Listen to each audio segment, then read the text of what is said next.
our objective was to frost a cupcake.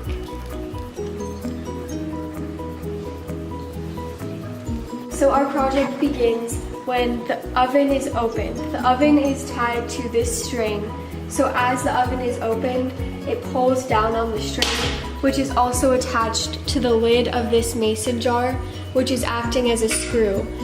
As the string is pulled, it unscrews the lid and falls off.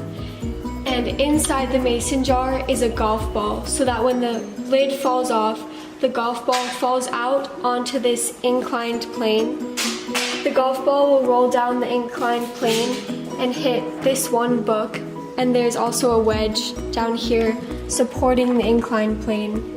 So as the golf ball rolls down the inclined plane, it will hit this one book, which will then set off a series of third-class levers. And then once those levers fall, it'll hit a final third-class lever at the end, which will activate our next step. After this series of levers hits this ruler, it will trigger the sink to fill this cup up with water. Then it leads to a pulley system that has two purposes. First, after this fills the cup up with water, it will lift the hanger up onto the zip line. Then, the second purpose is once the water is added to this cup, this will trigger the rock to fall over, which will cause this wedge, the scissors being held up by another wedge, to cut the string and unleash it onto the zip line.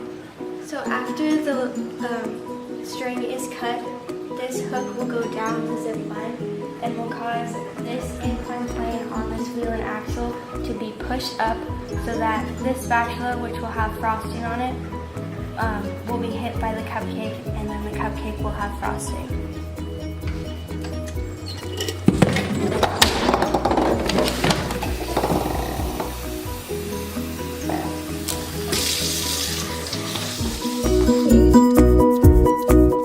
We love physics.